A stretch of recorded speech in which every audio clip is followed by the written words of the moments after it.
Broadcasting live from the Arctic tree line on the plain of Kaldheim, this is Tap Tap Concede. Welcome everybody to Tap Tap Concede. My name is Grant. Joining me is Nelson. Hi there. And Cameron. Hello. And today we are going to be looking at more Kaldheim. There's been a whole bunch more stuff spoiled and released and talked about since last we spoke, and we're gonna talk about it with you. Or I guess at you. It's a fairly one-sided conversation. Wish I could have thought of a great segue there, but it's not. Speaking of one-sided, here's what's one-sided. Your support for us at our Patreon. Oh, yeah. Smooth as a cheese grater. Yeah, sure. Yeah, all right.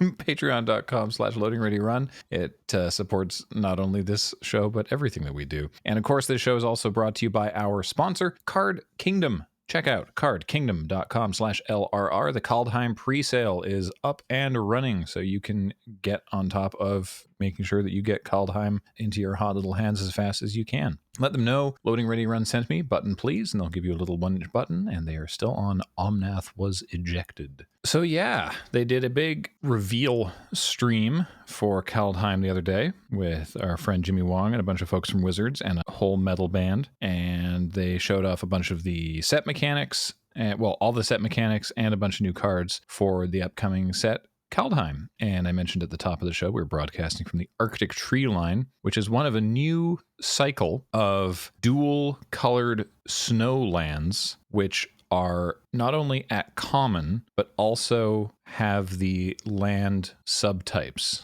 So Arctic tree line is a snowland forest plains and taps for green or white. They do enter the battlefield tapped. No matter what. But that still seems pretty okay. Sweatily looking for my amulets of vigor.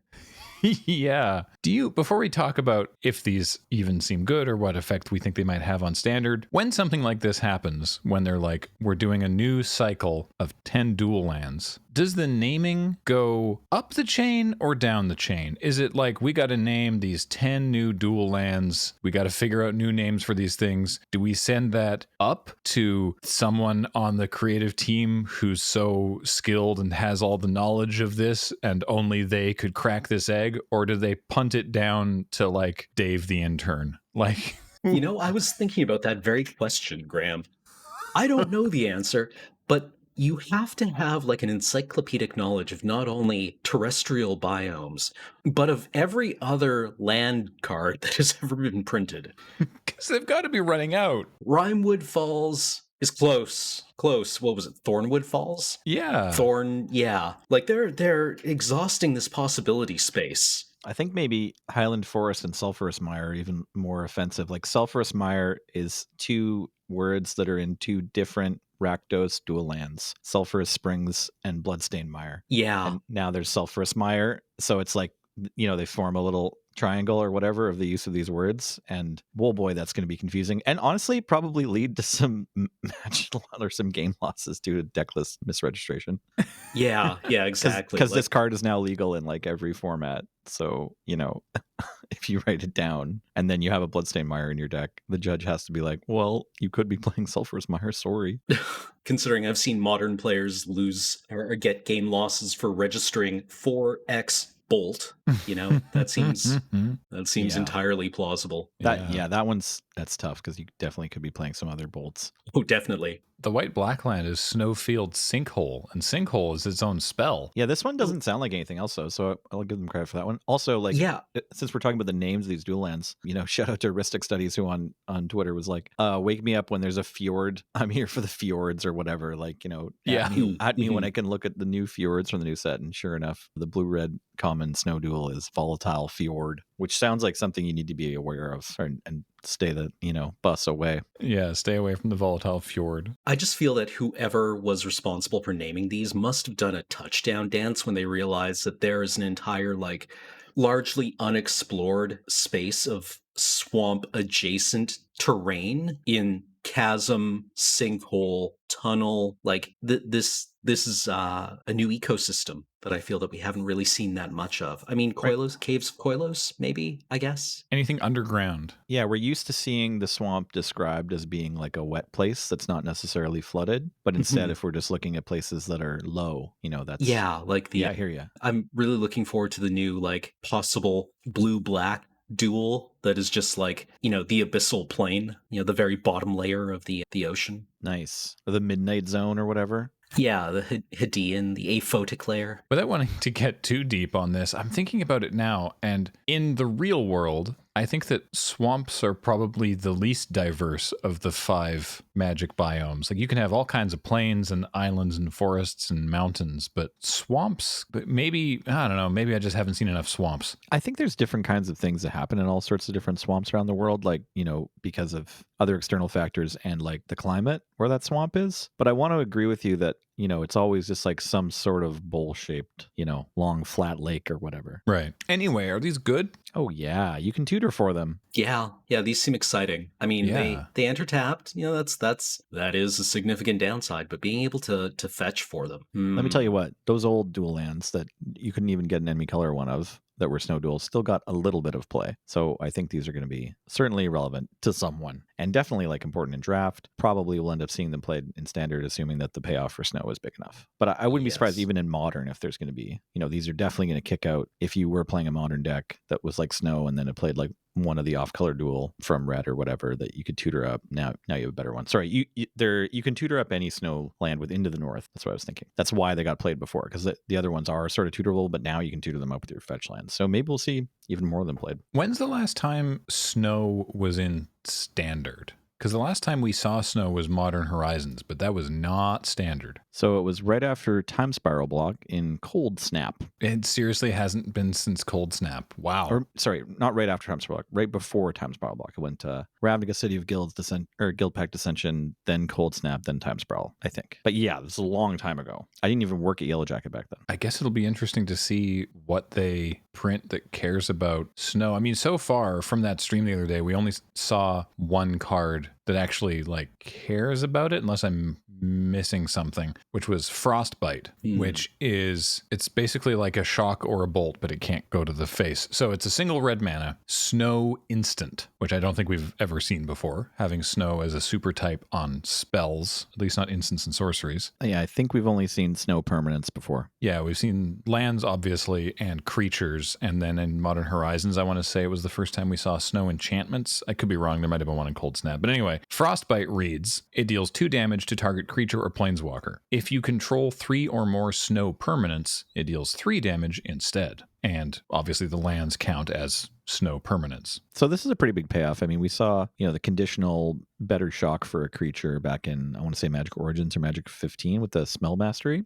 Yeah. And that card got a lot of play. Yeah. 1 red mana instant. That's a card that people will be looking to play. So there's one payoff at least. And also there's a new cycle of snow-covered basics, and all of those and the cycle of 10 dual lands have a new card frame with sort of frost creeping in from the edges, and it looks pretty cool. Just to clarify, a new cycle is just like a reprinting of the snow-covered basics, not new ones with new names. Yeah. The snow-covered basics are being reprinted with new art and new card frames, and part of the frames is this cool frost effect. The same frost effect is also on the new cycle of duels. And the spell we just talked about. Yeah, this new cool snow frame they've given us. Probably going to be on all the snow cards. It looks cold. Yeah, the frosty vignetting. Mm-hmm. There's also art of Frostbite with the planar chaos inverted colors, the color pie shifting inverted colors, or when it's like the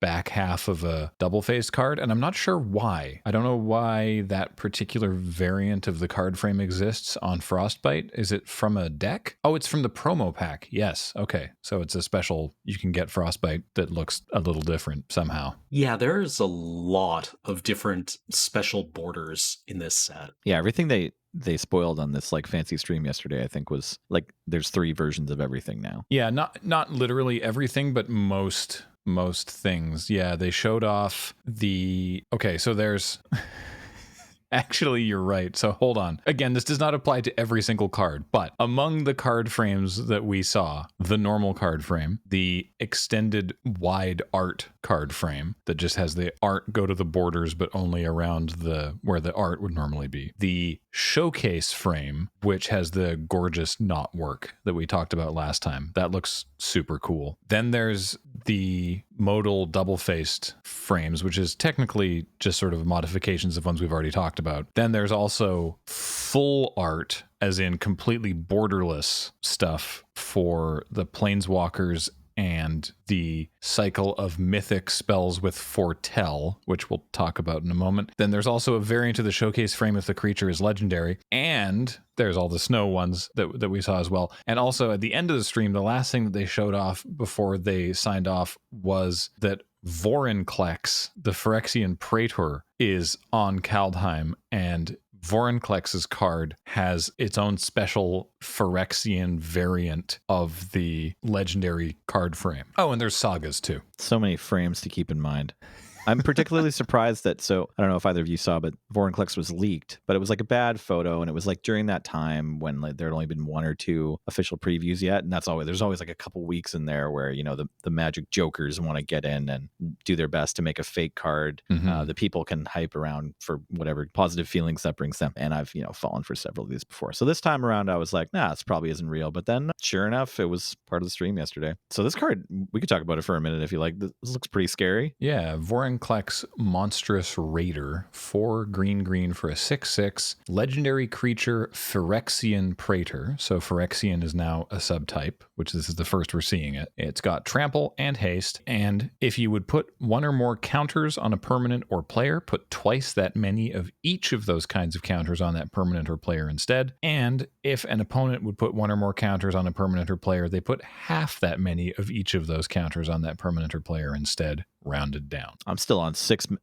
6/6 trample haste. Yeah, no, I mean, that's pretty good on its own. How does this interact with planeswalkers? When they enter the battlefield, do you put their loyalty counters on them? Yes. I believe so, yeah. All right. So this just also shuts down +1s. Rounded down, yeah. Yeah, delectable. If you want to put any +1/+1 counters on your creatures, you need to be putting at least 2 on at a time when this is in play. Yeah, certainly going to be some feel bads, I think, with this card. Like, you know, it doesn't have any shroud or anything, but if your deck doesn't have an answer to it and relies on, you know, +1/+1 counters to work or whatever, or like needs to play planeswalkers as removal spells, Vorinclex is really bad news. I'm also curious, like, let's conjecture, if you would take guesses. Phyrexian and Praetor as the creature types here. Do you think any of previous cards are going to end up being errata to be Phyrexian? That would possibly be a lot of cards. And Praetor, I wonder if they're going to slap that on the Praetors from New Phyrexia. Sometimes they do that, you know, like with Dog. I went back and changed creature types. Was Praetor not already a subtype? Oh, maybe it is. That's a great Yeah, because I remember there was like, now there are 6 Praetors because Ebon Praetor from way back in Fallen Empires. So yes, Praetor was already a subtype for when the cycle of Praetors showed up in the New Phyrexia set. But I expect, because they normally do, I expect they will go back and go, all these cards are now Phyrexian. Right. Okay, well, thank you for coming to another edition of Nelson Can Read a Creature Type. Also, rules question with how does this interact with Proliferate? Does Proliferate put on 1 additional counter, right? Like, does this like shut down Proliferate? Yeah, I believe that's yes to both. There'll be an FAQ that comes out, obviously, that I haven't read yet. So if it's your Proliferate, you get double that many. And if your opponent tries to Proliferate, they get none. I'm pretty sure this is how this works, yeah. Answering some interesting questions here about why Vorinclex got shown the door on Mirrodin. All the other Praetors were like, man, we're just trying to, like, you know, proliferate here, and you're kind of harshing it. Yeah, I don't remember exactly how that shook out. It's clear from now how many of these cards have been spoiled, unless they've been profoundly careful with it, that what people were afraid of is not what's happening, which is that it's not like, look, it's a brand new plane that we've never seen before, but it's been taken over by the Phyrexians before we've even gotten there. It looks like it's just Vorinclex. And in the story, because they have a bunch of web fiction now, again, the reason that Kaya is on Kaldheim is that she's basically been hired to kill Vorinclex. They're like, yo, we've got some kind of multiverse beast here. Let's hire a multiverse assassin. So yeah, it really does seem like Vorinclex is on their own. Okay, well, yeah, I'll believe it when I see the full spoiler and there are just like a bunch of ragers rolling around and taking over town or whatever. Always nervous that the rest of the Phyrexians are going to come too. Yeah, definitely. But so far, there's no indication on any other card, even in like the background.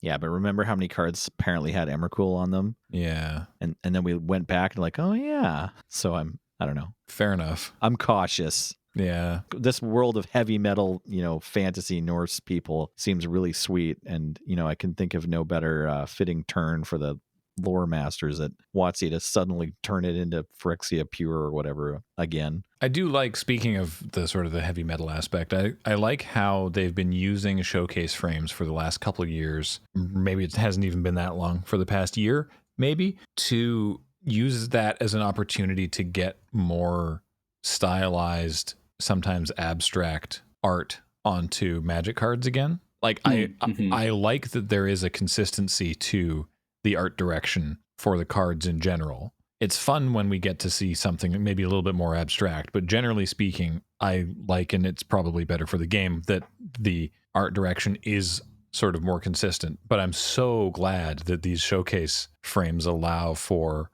more extreme stylized art, because it looks really cool. Yeah, absolutely agree. Yeah, me too. I mean, it's a bit easier to take this stance. This one's probably going to be a bit more popular, akin to the Zendikar masterpieces. But I remember the Amonkhet masterpieces, we all kind of had the opposite reaction. And it's like, stepping back and looking at the big picture of all the like weird card frames, it's kind of sweet. There's going to be your favorite. There'll be a little something for everyone, eventually. Mm-hmm. One of the other mechanics that they talked about was Boast, which they said is about attacking and bragging about it. It's similar to Raid in that it checks whether or not that creature attacked. So Raid was like, if you attacked, if you declared an attacking creature this turn, then this creature or spell did a thing. Boast so far seems to be on creatures only, and it cares about whether or not that creature attacked. We haven't seen too many of them, but I would guess that they are all activated abilities. I think we've only seen one or two, maybe, but well, here's the one we know about. Varigoth Bloodsky Sire is 2 and a black for a 2/3 demon rogue with death touch, and he's got Boast, and it says for 1 and a black, target player searches their library for a card, then shuffles their library and puts that card on top of it. Activate this ability only if this creature attacked this turn, and only once each turn. Seems like a slam dunk into the rogue deck, right? Like, yeah. Which tutor is that? I can never keep them straight. Vampiric. Thank you. But this one actually can target a player, and you mentioned the rogue deck, which is a mill deck in standard right now, and like I don't know, you might even possibly just try to deck destroy your opponent by like attacking, putting whatever card you're afraid of on top of their library, and then like hitting them with your wind robber. Well, they get to do the searching. Oh right, they search again. Reading defeats me. All right, I'm out. I do no, come back. I do like that you don't even have to wait for the creature to connect. Like you can declare attackers, and then before even moving to blockers, you could activate this ability. All right. Yeah. I'm back. I still need to see something weird in this card. In Commander, you can let your opponents tutor. Yes. In case you want to make friends. There you go. There is something else it can do. I'm going to redeem myself, at least in my own mind. Probably got to skip reading the comments this week, team. That totally makes sense, though, to be like in a Commander game. Like, does anyone have a Wrath? I don't. Like, yeah, I do. Okay, I tell you what's going to happen. I'm going to attack, and you get to go tutor for your Wrath. And then, of course, they don't. Yeah, then they were like, all right, Swords to Plowshares Varigoth. You're like, man, what? But yeah, the showcase frame of Varigoth looks absolutely sick. I'm in favor of this card. What do we have, 40 or 50 spoilers so far? And we definitely already have a full set's worth of sweet art. Yeah, because of all the different various things. Because they showed off Tybalt, and there's 3 different versions, because there's like the normal card frame and the showcase art and the borderless. So it's not actually Tybalt. It's Valki, God of Lies, which is of course the Loki of the set, essentially. But it is actually Tybalt in disguise, which is the ultimate lie. It's like, yo, I'm the God of Lies. Wait a minute, even that was a lie. I love that across the multiverse, Tybalt is just a giant a-hole. Yeah, exactly. I love that Tybalt started off as like the worst planeswalker ever, famously. And now we have this like amazing card that's a modal double face card that you can pay either 2 or 7 for. Mm-hmm. And I don't know, I feel like it's probably supposed to be in contention for like among the best planeswalkers ever. Do you want to read the abilities, Graham? Yeah, so you can play Tybalt as Valki, God of Lies, for 1 and a black, and then he's a 2/1 legendary creature, God. When Valki enters the battlefield, each opponent reveals their hand. For each opponent, exile a creature card they revealed this way until Valki leaves the battlefield. And for X, choose a creature card exiled with Valki with converted mana cost X, and Valki becomes a copy of that card. So it's a 2/1 for 2. I mean, I don't know which... it's like a brain maggot. Yeah, I was gonna say brain maggot or the older one, Mesmeric Fiend. Thank you. Yeah, I guess it's more like a reverse pirate. That's the other one that was like there's an Ixalan Mesmeric Fiend that's a flying 1/2. I forget what it's called. Oh, Kite Sail Freebooter. Kite Sail, yeah. So Kite Sail can't take creatures, and this one can only take creatures. Yeah. So everyone reveals their hand. You take a creature out until Valki leaves the battlefield, and then Valki can become a copy of it. Cool. But what if you draw Valki later in the game? Well, flip him over, and you can cast him as Tybalt, Cosmic Imposter, for 5 black red for a 5 loyalty planeswalker. 7 mana is an awful lot for a planeswalker. Let's see what he does. First of all, there's a static ability. As Tybalt enters the battlefield, you get an emblem with, you may play cards exiled with Tybalt, Cosmic Imposter, and you may spend mana as though it were mana of any color to cast those spells. Note that doesn't have any timing restriction on like as long as you control Tybalt or whatever. It's just because it's an emblem that you get. So even if Tybalt dies, you can still cast cards exiled with Tybalt. And this might be a little confusing because both sides can exile stuff. You can't cast stuff with Tybalt that was exiled with Valki because that's a different card. Anyway, card names, yeah. Yes. +2, exile the top card of each player's library. -3, exile target artifact or creature. -8, exile all cards from all graveyards. Add red. So comes down with 5 loyalty. You get the emblem. Goes up to 7 loyalty to just exile 2 random cards, 1 off your deck and 1 off theirs. Or goes down to 2 loyalty, but you take out your opponent's biggest problem and then get to cast it later. And then eventually -8, and you could get your pick of the litter of anything in graveyards. Yeah, this actually reminds me a lot of Harn. Yeah, I think that's a fair comparison. Yeah, this is going to do some stuff in Commander.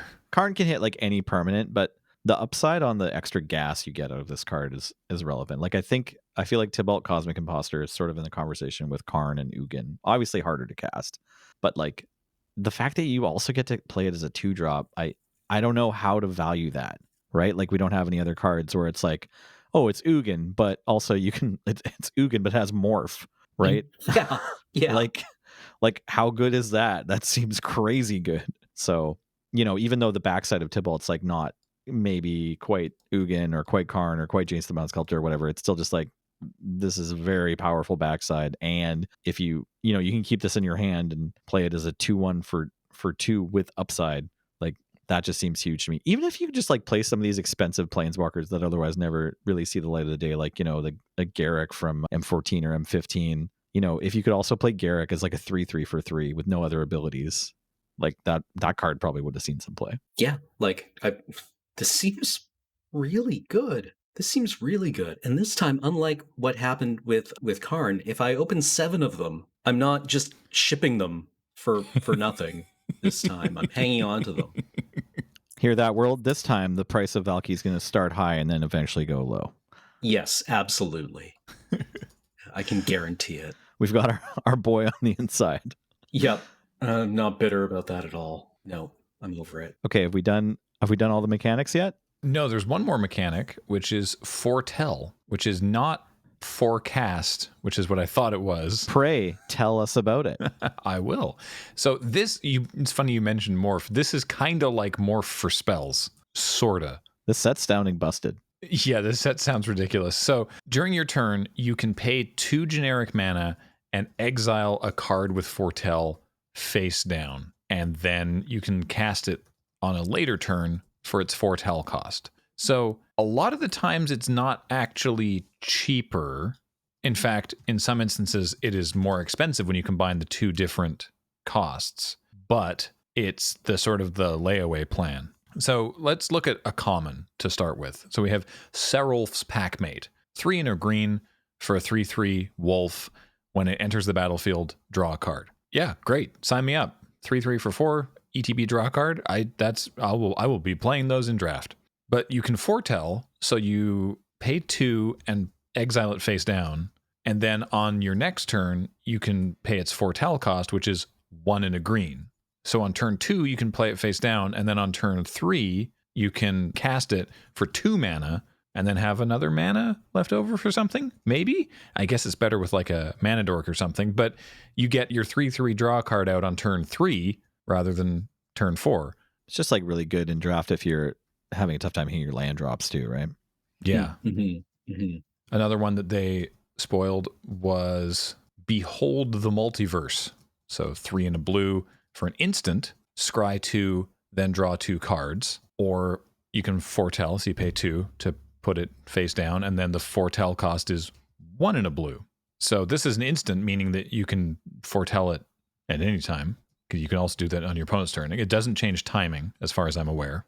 You don't get to instant speed that wolf. No, it does say on a later turn, for what it's worth, in case you're trying to like manage your mana that you get. I don't know, maybe you have some pre-combat mana from a trigger that you need to spend. Mm-hmm. You can't pay foretell and then also cast it on the same turn, sounds like. Yeah. And the actual card, by the way, is scry 2 and then draw 2 cards. I don't know if I actually mentioned that. But so, yeah, you can just sort of be like, if you have nothing to do on turn 2, then you can just be like, well, I'm just gonna set this card on layaway, and then on a later turn, you can do multiple things in a turn because you've made this spell cheaper. Yeah, I really like paying 2 for this. I think I would pay 2 for this like multiple times in a game. That's how much I like Behold the Multiverse. I think you're going to have to if you want to. Well, I mean, the big one that they showed off was the mythic Alrund's Epiphany. So 5 blue for a sorcery, create 2 1/1 blue bird creature tokens with flying, take an extra turn after this one, and exile Alrund's Epiphany. And then the foretell cost is 4 blue. So it's only 1 cheaper, but being able to do it on turn 6 rather than turn 7 that's a big difference. This card seems pretty great. mm-hmm. And you get birds. Yeah, getting 2 birds, getting an extra turn, all seems good. I'm a huge fan of extra turn cards. I almost sort of want them to stop putting them in standard sets, though. It just seems like dangerous. Like the last good extra turn card was a buy a box promo for, was it M18? No, one of the core sets, anyways, and it had a pretty deep effect on standard. Yeah, and led to a really repetitive play pattern deck. Yep, no good, no bueno that one. But the foretell mechanic, yeah, looks really sweet, really fun. I like that the cards are face down, so you can kind of probably at some point they're going to reveal a flash creature, right? So just putting anything into your foretell zone is going to start making your opponent a little wary, even if it's like a 6-drop like this Epiphany. Yeah, I'm really curious to know if there were design limitations on what cards they were willing to print with foretell, similarly to the way that they restructured Morph in cons, where they said, like, if it is a Morph creature and they have 2 mana up, it can do this. If they have 5 up, then these are kind of like what you could expect to see on it. Like, I think it was like anything that could flip up for less than 5 couldn't do more than trade with a 2/2.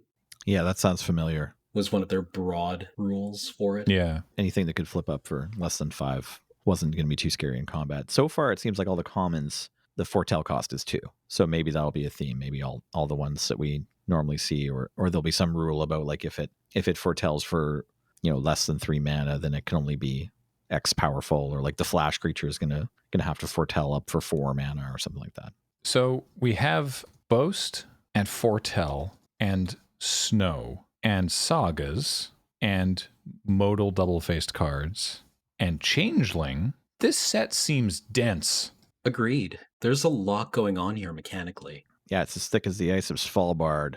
Also, I have questions about the diamond-shaped sun on Kaldheim. Or is that like not the sun at all? Is that the moon? It shows up in like the background of Serulf's Packmate and let's see, some of the land cards. Arctic Tree Line. Yeah, you can see something in Arctic Treeline and something in Volatile Fjord. Highland Forest. Like, I really love it because I'm a big fan of, like, you know, the perihelion sundogs. You know, these little, like, artificial fake suns that show up at points around the sun when there are, like, very fine ice crystals suspended in the sky. Yeah. So I don't know. I just think this looks cool. It's very distinctive. Yeah, I wonder. Yeah, that's a great question. Is that do they have a weird diamond sun, or maybe that is just because maybe it's a spherical sun, but there's just so much ice hanging in the air of Kaldheim all the time that it appears in their atmosphere. You can actually get a good look at something also on Seralf's packmate that this wolf is howling at, and I don't know if that's a moon or a star or something. Yeah, I think you're on the right track. I think that just is light refraction because there's just a lot of ice hanging around in Kaldheim's atmosphere. Oh, yeah, yeah. Huh. Really cool detail. Yeah, that is super neat. I haven't been keeping up with the Magic story, so I don't know if they've explained it. It seems like the kind of thing that they would acknowledge in, like, a couple of lines of a Magic story, and, like, yeah, and the diamond-shaped sun. And people are like, why did you even comment on that? Of course, all suns are diamond-shaped. Yeah. Well, the first one only went up like yesterday, and I haven't had an opportunity to read it myself. But hey, speaking of things that are diamond-shaped, let's talk a little bit about Niko Aris, because there's some questions that have not been answered yet. So this is another new Planeswalker, casting for X, white, blue, blue. Legendary Planeswalker Niko, coming in for 3 loyalty. When Niko Aris enters the battlefield, create X shard tokens. So this is, oh, there we go. Okay, on the normal printing, it actually explains what that is. Okay. They're enchantments with 2 generic mana, sacrifice this enchantment, scry 1, and draw a card. Okay, so they're enchantment tokens. Sorry, I was looking at They're clues. Yeah, they're basically like leveled up clues. Because I was looking at the borderless Niko art, and it doesn't have the reminder text. So I was like, once a shard token. Straight out of the Oko spoiler, right? You know, it's like create a food token before we knew what food tokens were. Yeah, exactly. Yeah. So +1, up to 1 target creature you control can't be blocked this turn. Whenever that creature deals damage this turn, return it to its owner's hand. That's kind of interesting. -1, Niko Aris deals 2 damage to target tapped creature for each card you've drawn this turn. And -1, create a shard token. So you can just cast Niko for 3 mana and get 3 loyalty and no shards, and then do the +1, -1, or -1. But it also scales, so you can cast Niko for a bunch more and then just get shards. Yeah, I really like the cut of Niko's jib. This card does a lot of things that I'm interested in doing. And, like, I read the interview with the card designers on the Wizards website, and they had a lot of, like, they talked a lot about, like, the design space that Niko allowed them to play in. Like, Niko's story is that they are an athlete from Theros who was, like, had this great destiny about how they would never lose, and then threw a match to see what would happen, right? To challenge destiny. And Clothis apparently sent and had words with them about that. And now they're a planeswalker on Kaldheim, very far away from Theros. And just the idea that they wanted Niko to be a planeswalker that explored the rarely examined blue mode of tutelage, right? Of, like, teaching people and exploring everyone's, like, potential. I thought was a very good, like, blue space to explore. Yeah, neat. Here, go out, be unblockable, deal combat damage to the enemy, and then reflect. You know, come back to hand. We're going to cast you again. You're going to take a moment off, or maybe longer. Maybe you have to take more time because I don't have the mana to recast you right away. It's flavorful. Yeah. Is Niko also? I'm trying to scroll through this article too at the same time. Is Niko non-binary? That's correct. Yes. Yes, they are. Yes. Okay, they're non-binary. Cool. So yeah, like, this card just does a whole lot of, like, is this, as they say on North 100, is this doing nothing powerfully? I mean, this card does stuff, right? Like, it'll blow away an X2. Oh yeah. It'll punch through damage and then get you value off ETB effects. But the -1 of just being like, you know what, I'm gonna reflect on things and then I'm gonna draw some cards. Right? I like that. It's a bit circuitous, -1 and then paying 2 mana, right? But I like it. I'm in favor. I think if you're going to enjoy this card, you probably want to set yourself up for enjoying it by thinking of it first as a brain geyser. Like, it's slow, right? Mhm. But like, the way the Sphinx's Revelation kind of rebuilds, this doesn't have flash, but to me, the main thing that Niko does is they make you a bunch of cards, right? Like they create these shard tokens, you put more mana into that, and then you get to draw lots of cards. And it's sweet that like the shard tokens are going to ostensibly just stick around. Also, like, it can make a whole lot of enchantments, so that's probably pretty relevant. Maybe that's the most busted thing you can do with it, is like stick it in some sort of enchantress. Oh, Constellation deck. Yeah, this is going to be like a whole bunch of Constellation triggers, yeah, or like tap for number of enchantments you have, things like count anything that counts your number of enchantments. Speaking of North 100, I can't wait to see what Serge says about this card as someone who I know loves playing Enchantress. I mean, you're not even that bothered if you cast this card for a bunch to just get a ton of shard tokens, -1 to kill something with 2 toughness, and then Niko dies on your opponent's next attack. Yeah, exactly. Your value's already sunk. Like, if you put some mana into it, now you have a bunch of shard tokens, and like, it's a reasonable rate. Yeah. Like, I guess Enchantress needed a fireball. Right. Yeah. Honestly, like, I can't really predict how powerful Niko will be, like whether Niko will make a splash in standard or like be an important part of an Enchantress deck. Certainly Commander, if your deck cares a lot about enchantments and your Bant, you might want to try it out. But yeah, like, judging the power level of this card seems very difficult. It's a very different kind of card. Like, there's only one other X Planeswalker, I think, the Nissa from Amonkhet. And yeah, the way her X ability is like totally different, and her style of card is totally different too. There's a card that I would have talked about earlier during the snow discussion, but there isn't currently an English language printing of it. So I don't know what it's called, but I can tell you a translation of the text. It's 2 and a green for a snow enchantment, and it's a enchant land, and the enchanted land is snow. And also, when it is tapped for mana, its controller adds an additional mana of any color. Yeah, I like how on Scryfall this card is named Gatorade Ice Punch. Yes. That's also where I was looking. Yeah. So it's a snow permanent that turns one of your non-snow permanents into a snow permanent and then also adds mana. So that's cool. Yeah, sweet little enabler. They spoiled another powerful elf as well. I don't know if it was on the same stream. I think so. Elvish Warmaster, 1 generic and a green for a 2/2 elf warrior. Whenever 1 or more elves enter the battlefield under your control, create a 1/1 elf warrior creature token, but this ability only triggers once each turn. And for 7, 5 generic and 2 green, activated ability. Elves you control get +2/+2 and gain death touch until end of turn. Mm-hmm. A lot of random death touch floating around in this set. Yeah, maybe Vorinclex is in for a rough time here. Right. Everyone's just got poison tip spears waiting for them. Yeah, did Vorinclex just come to the wrong neighborhood? In the reveal stream, they talked a lot also about the setting and the lore, and it was just sort of, I have to admit, feeling a little overwhelmed with just sort of how much they were going into, because they were talking about how there's the world tree, because again, it's all very sort of Norse-inspired mythology. In fact, the world tree was literally just spoiled as we were recording, so let's talk about that just as an aside real quick. It's a land, not even legendary, really. Okay, so it's a land, it enters the battlefield tapped, and it taps to add a single green mana. As long as you control 6 or more lands you control have tap, add 1 mana of any color. So if you have 6 or more lands, then all your lands tap for any color you want. And for white, white, blue, blue, black, black, red, red, green, green, tap and sacrifice the world tree. Search your library for any number of gods, put them onto the battlefield, and shuffle your library. Yeah, seems the Gotterdammerung, I guess, is the effect here. Mm-hmm. It's a Twilight colored card, the art's sort of Twilight. Yeah. Wow. Like non-legendary. It's like just another world tree. Yeah.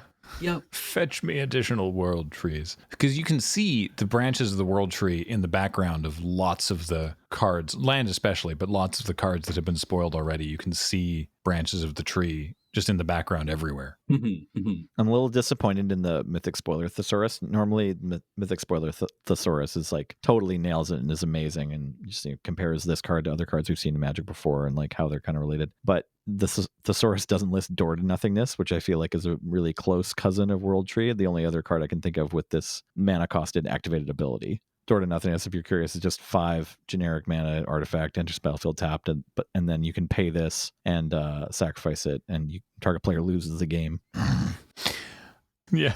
So where I was going with that is that they talked about there's the world tree, and then there's the 10 realms of Kaldheim. And each of those realms has basically a magic tribe that lives there. So there's like giants and angels and demons and elves and dwarves. And so there's all of that. There's 10 of them. But then also in the human realm, which I don't recall the name of offhand, there are 5 clans of humans as well, depending on, of course, the color. And so it's just sort of like, this is a lot of, how are we going to get like 2 or 3 of each of these? Like, it's just, I mentioned dense earlier. It just seems like there's a lot happening. This really feels like someone's passion project. Like that somebody has been toiling away at this one for years, and it's finally like, this is someone's D&D setting, right? And they just dropped a cinder block on the table.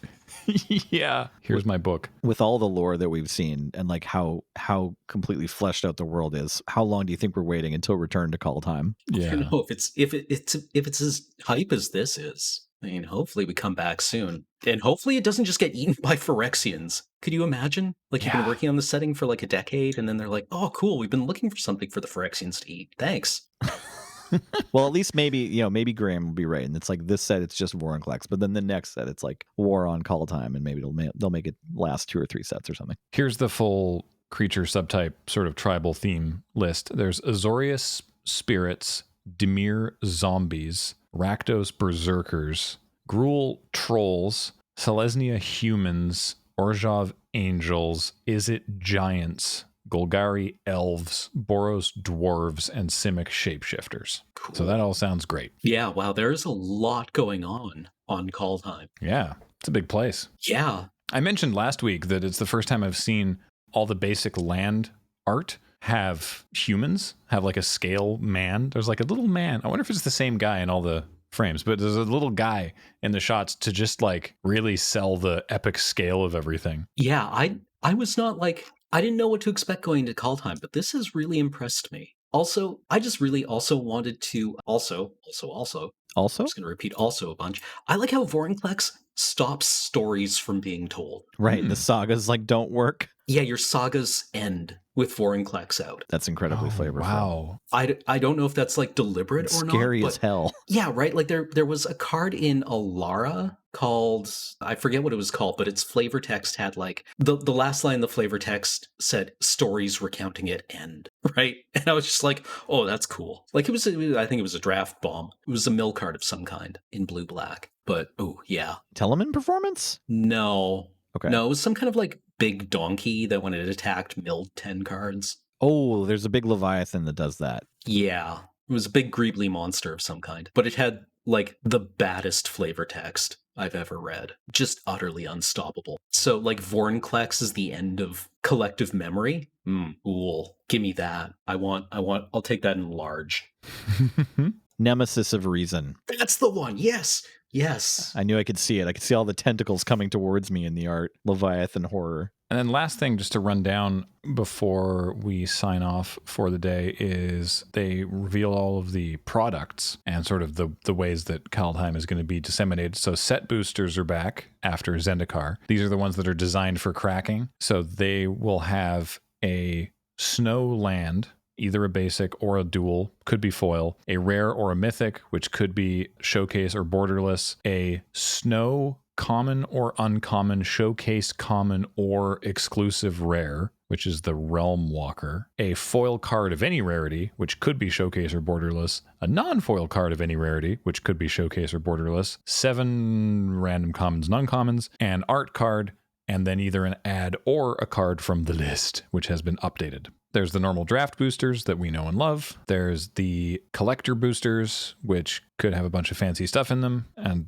there's a whole breakdown of those as well if you check out the Wizards website. There are the theme boosters that are back. They're sort of like an intro level product, and normally there's 5 in the different colors. These have that and a 6th one, which is it's a Viking booster. Sure, why not? Ed, we're all out of Viking boosters again. Can you get more of just those? Yeah, no kidding. These are the ones that are 35 cards with mostly commons and uncommons and between 1 to 2 rares and mythics. And some of the uncommons could be a showcase card. So there's that.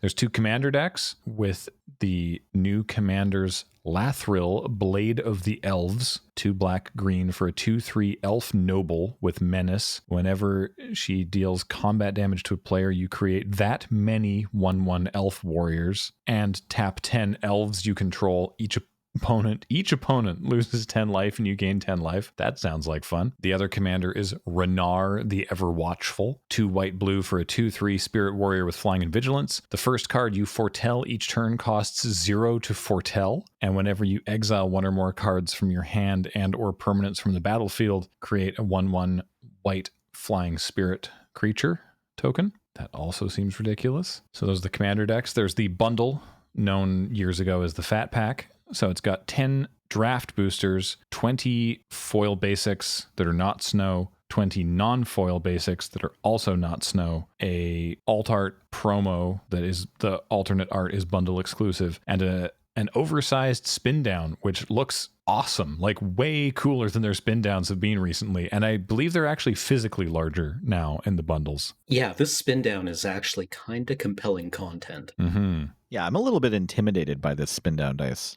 Yeah, and the pre-release pack, which you can get at the pre-releases, but you'll probably just be buying them from your LGS so that you can open them at home, because there probably won't be a pre-release for this. Maybe if you live in some parts of Australia or something. Yeah, New Zealand could do in-person pre-releases probably. Wuhan, China, I saw there was it was going viral. There was a New Year's Eve celebration. So maybe some parts of the world you might get to play the Kaldheim pre-release. So good luck with that. Mm-hmm. And this one has the spin down too, but in a normal size. Yeah. So yeah, that's everything we know so far about Kaldheim. Presumably by the time you're listening to this, there's already more. But that's what we knew about at time of recording. Anything to add before we sign off? Yeah, I want to talk about one more thing. Sorry, you mentioned Vorinclex stopping sagas, so then I just immediately wanted to say, did we mention already that this saga, Binding of the Old Gods in Golgari, was carved out of real wood? Oh, yeah. Isn't that amazing? Yeah. Victor Adame, who has been in PPR. Yeah. Yeah, our friend Victor Adame Menges, right? Yeah, on Binding the Old Gods, it's a photograph of an actual piece of real wood that he carved. As if he wasn't talented enough already. Yeah, it's so cool. So great.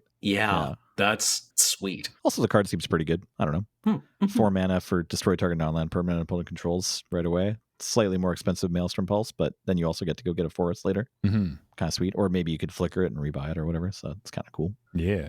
I wanted to mention one more thing. Completely, I'm done with Kaldheim though. Cam? Do you have anything else about Kaldheim you want to talk about?